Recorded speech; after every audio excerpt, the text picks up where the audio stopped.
I think my last day at my brokerage firm, and I was like a little wounded puppy. Like my bosses were like, this poor kid, like he is not selling anything right now. And they just took mercy on me. I remember they called me in. It's the only time I've ever been fired. And they called me into their office at lunch. And I mean, they were like, this is not working. And I almost hugged them.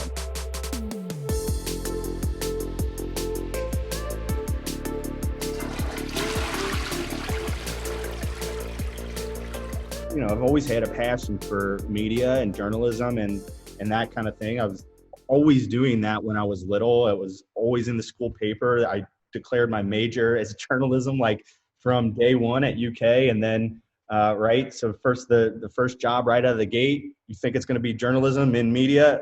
No, like go get your Series 7 and be a financial consultant. And so I think, you know, for me, that was, it was an experience that I was happy to have, right? Because I wasn't happy doing that. You sort of chase, right, what you think people will bring you a happy life, whether that's money or whatever.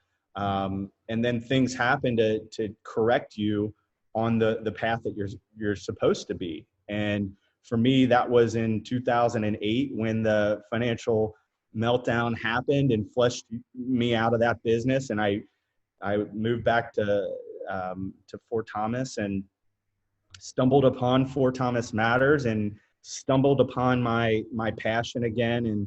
And, you know, just let go knowing like the money will come if that's what you're passionate about. If it doesn't feel like work, then you're probably, you know, set on that right path. And for me, it was just learning, you know, follow your heart. And if you're having fun and you feel like you're making an impact in your life and others, it's probably a good thing. Like we were in high school. I was a freshman in college during 9/11. I was in my early stages of my professional career in 2006 to 2008. And so, you know, 2020 wasn't as scary for me. 2008 was a really scary time for me, right? 2001 was a really scary time for me and for everybody as well. And it all goes back to this like idea of uncertainty, like what is going to happen next. And I think that is what prepares you, right? That's what, for me, I don't know what the path looks like for 2020. I don't know, but I can be okay with letting go a little bit because we lived through 2008 as a professional. We saw those things play out in 9/11 to 2002.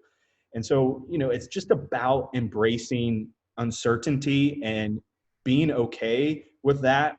Yeah. And I think just preparing, like if you prepare for whatever is going to happen, like there is a level of security that you have innately that makes you feel okay with this thing. I look back at these sort of milestones and I think it all sets up for where we are now. You just got to like embrace it and be intentional about how to make things, understand that your path is by and large under your control, but to a degree you don't either. And you got to let go of that sometimes.